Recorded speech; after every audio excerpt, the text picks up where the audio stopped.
Holy moly.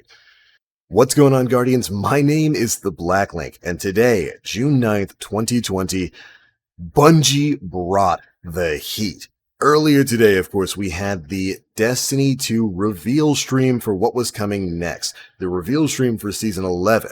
What turned out to be the reveal stream for Season 12, for Season 13, 14, possibly 15. The next couple of DLCs. All of it wound up dropping in one massive live stream that Bungie just put on. If you haven't seen it, I'll have links to the VOD archive down in the description box below. Before you even watch this video, you should definitely go and watch that live stream. It won't take up too much of your time. Maybe a little bit less than an hour if you can spare it. And there's so much incredible, interesting news that dropped. We're talking about stuff like returning D1 content, including, Vault of Glass, the next couple of big DLCs, including Beyond Light, which is going to be dropping later this year, September 22nd, the DLC for next year being The Witch Queen, and then after that, Lightfall. We learned so much brand new information today that it's going to be kind of hard to condense it all into a single video. Thankfully, Bungie gave us a website condensing it for us. So we're basically in this video going to be going over everything we learned today, going through this article and some of the extra bits of information that we learned from Luke Smith after the live stream went offline. I hope you Guardians are strapped in and prepared because this one is going to be wild. Additionally, of course, Season 11 started today, so make sure you go download that update, get into it. We've got multiple dungeons available in this one, including one that's going live on day 1 at 5 p.m. Pacific time. So make sure you're ready, grinding out your light, and ready to jump on into the brand new content. All right, let's go on into it. First up, thankfully, Deej gives us a too long didn't read of what was covered in today's live stream. First, Destiny 2 is too large to efficiently update and maintain. The size and complexity of the game are also contributing to more bugs and less innovation. Instead of building a Destiny 3 and leaving D2 behind, each year we are going to cycle older, less actively played content out of the live game and into what we're calling the Destiny Content Vault, DCV for short. This will allow us to add to and support D2 for years, including the 3 new annual expansions we announced today, starting with Beyond Light this fall. The DCV will include all content from Destiny 1 and anything that cycles out from Destiny 2. Let me read that for you again. The DCV will include all content from Destiny 1 and anything that cycles out from Destiny 2. Boy, my brothers and sisters, Guardians, we have been asking forever for some D1 content, whether there was a D1 remake so that it could have access to PC and some of these next-gen consoles, or to bring some of that D1 content forward into Destiny 2. It's finally happening. We will bring back or unvault activities and destination content from the DCV each year. Unvaulting starts in D2 Year 4, with the Cosmodrome coming back, as well as its 3 strikes and the return of the Vault of Glass raid. Again, you read that right. The primary D2 content leaving the game and going into the DCV this fall are the destinations Mars, Io, Titan, Mercury, and the Leviathan, as well as their supported activities. There will be new ways to earn the exotics originally linked to content that has entered the DCV. When Beyond Light ships, the director will have the following destinations. Europa, a new destination we'll be going to with Beyond Light. Cosmodrome is being unvaulted and returned into the game. The Moon, Tangled Shore, Dreaming City, the European Dead Zone, and Nessus. This approach allows us to respond to player feedback more rapidly, enable more innovation, and will keep Destiny 2 and your characters thriving for years to come.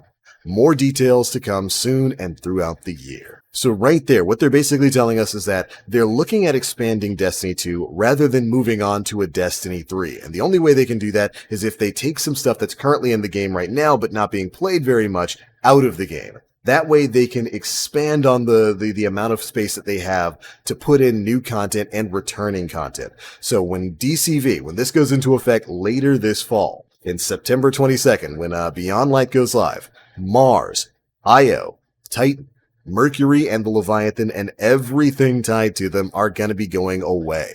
That's a lot of stuff that's going to be disappearing, but it's to make room for the new stuff like Europa, the returning Cosmodrome, the Moon, the Tangled Shore, the Dreaming City, the European Dead Zone, Nessus, and everything that's going to be tied to that. This is how we're going to be getting some of that Destiny 1 content back into the world of Destiny 2.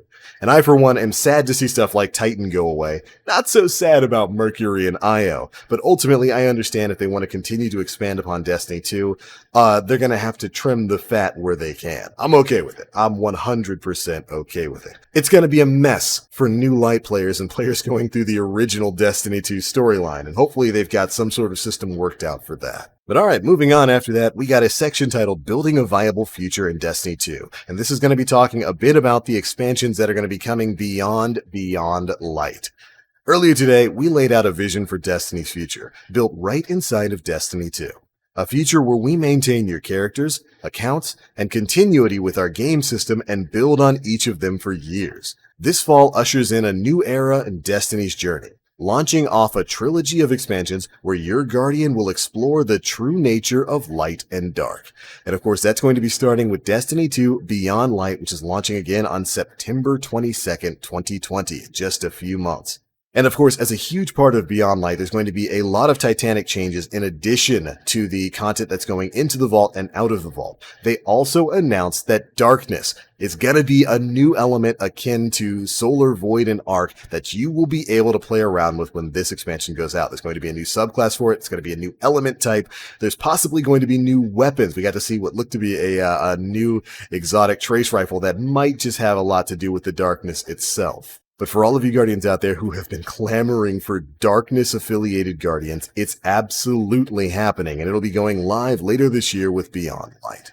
But before we get into more of that stuff, I know I wanted to cover the Destiny content vault in a little bit more detail, and thankfully the article has a section dedicated to just that. With Destiny 1, we solved the ever-expanding exponential complexity problem by making a sequel in Destiny 2. We left behind all of Destiny 1's content and many of the features players grew to love. We believe now that it was a mistake to create a situation that fractured the community, reset player progress, and set the player experience back in ways that took us a full year to recover from and repair. It's a mistake we don't want to repeat by making a Destiny 3. Completely agree there. We don't believe a sequel is the right direction for the game, and for the past 2 years, we have been investing all of our development effort into new content, gameplay, and new engine features that directly support a single evolving world in Destiny 2.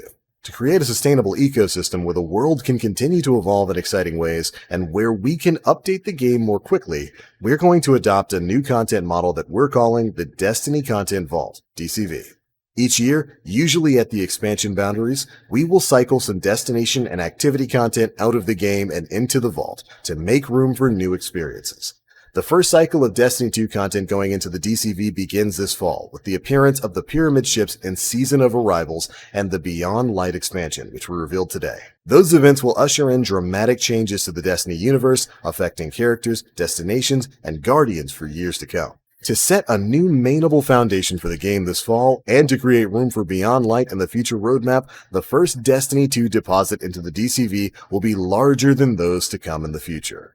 And then they go on to talk about exactly the type of content that's going to be coming back. Content that goes into the Destiny Content Vault may return in the future, altered if necessary to fit the new state of the universe. Furthermore, we consider all Destiny 1 and 2 destinations and activities part of the new DCV, and we're going to be pulling from that archive, revisiting some of the most interesting places in Destiny's history from now onwards. It's why the original Destiny 1 raid, the Vault of Glass, will be returning to Destiny 2 in Year 4. And then they go on to further explain exactly how this is going to work, how they're going to be sunsetting certain content, like maybe the Curse of Osiris campaign, which has been free, since Shadowkeep came out, and bringing in some new content, and maybe they'll cycle the Curse of Osiris campaign back in future seasons. But again, all of this is being done so that they can introduce new and returning classic D1 content into the game. And we actually got to see what the Year 4 Destiny Content Vault preview is going to be. Here's what's going to be returning from the DCV. On September 22nd, 2020, the Cosmodrome is going to be returning as a selectable, explorable destination, but not yet at its full Destiny 1 parity on the first day of September 22nd. And they note, we're looking to leverage Cosmodrome's initial return to expand the new Guardian origin story to the world of Destiny. Veteran players will be able to experience that story as well. The Cosmodrome's Will of Crota Strike will also be added to the Strike playlist for all players. And during Season 13, the Cosmodrome will be fleshed out to roughly Destiny 1 Year 1 parity. And also during Season 13, the Devil's Lair and Fallen Saber Strikes will return. Finally, during Year 4, Destiny 1's first raid, the Vault of Glass, is going to be returning as well. Additionally, this fall, there will be 3 raids playable at the time of the expansion, including a new one set in the Deep Stone Crypt on Europa as part of the Beyond Light expansion. There will also be new ways to earn exotics originally tied to those destinations that are going away, and activity content that's also going to be entering the Destiny content vault. Available strikes will be based on a pool of possible strikes from active destinations. When a destination goes into the vault, so too will its strikes. And the PvP map playlist is going to remain a curated best-of mixture of maps from Destiny 1 and 2.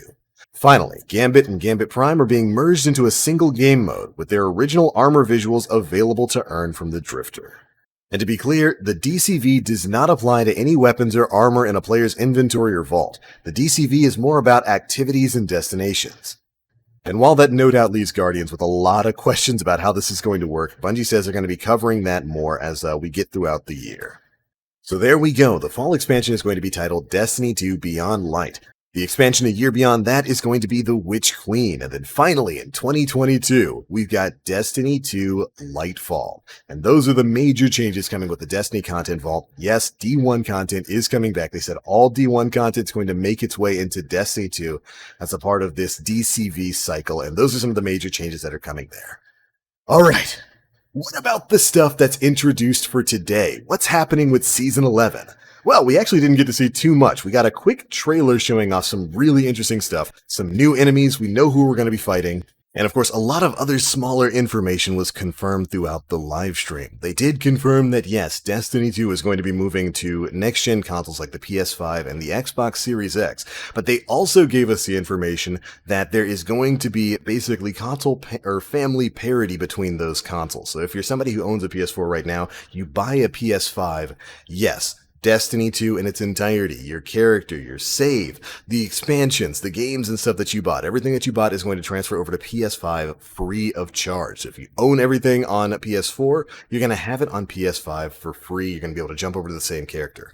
Also, PS5 players will be able to play cross-platform with PS4 players. And it's going to be the same for Xbox One X and like the Xbox Series X. So you'll be able to have cross-platform in-family gameplay between those consoles. Another big one. They did confirm that PS5 gameplay, the next-gen gameplay for Destiny 2, is going to be 60 FPS, just like it is on PC, which is hugely exciting news. Hugely exciting news. It's going to be weird given there's crossplay between next-gen consoles and current-gen consoles, which are, basically capped at 30 FPS, but we'll cross that bridge when we get to it. And they did go on to confirm that a year or so down the line, they're working on it right now, they are eventually looking at making Destiny 2 fully crossplay compatible across all families and all generations. So if you're playing on PS4 or PS5 rather, you'll be able to play with Xbox Series X. If you're playing on Xbox Series X, you'll be able to play with PC people. How that's going to work for Crucible, I have no idea. I'm just super excited that they're finally doing it. The new Darkness-themed element is going to be called Stasis, and of course it's going to have new supers and abilities, as well as a new elemental damage-type system, which probably means we're going to have Darkness-themed weapons as well. Alright, I do believe that is enough for one video. We still have plenty of things to talk about with Season 11, which of course is live right now. It's brought in a bunch of brand new content, including new exotics and new dungeons for us to delve into, including one going live today, later today in just a couple hours, so you got a little bit of time to get your light grinding up. But I think that is more than enough. We've covered everything that I can think of that has to do with the Destiny 2 Beyond Light expansion set to release on September 22nd. A year from that, we've got the Witch Queen, which is going to be dropping. I might have called it the Witch's Curse earlier, and this is the Witch Queen. It's going to have to do with Savathun, possibly Mara Sov, and then a year after that, Destiny 2 Lightfall. Really exciting stuff covered in Bungie's livestream today. Again, if you missed any of it, there's a link to it down in the description box below. You really should go and check it out. But that's the news. Those are my thoughts. Be sure to leave me yours down in the comment section below, and make sure you're staying tuned here to the channel. I will have a video coming up summarizing what we're going to be doing in Season 11 and some of the new stuff we've learned about that as well. That should be up on the channel shortly after this one. Make sure you stay tuned. But that's it for this one. If you guys enjoyed, feel free to drop a like, make sure you subscribe, and hit that notification bell to stay up to date with all the latest stuff we're putting out. I'm out for now. As always, I am the Black Link. You Guardians, stay frosty. And ooh, what a bright future we've got in Destiny.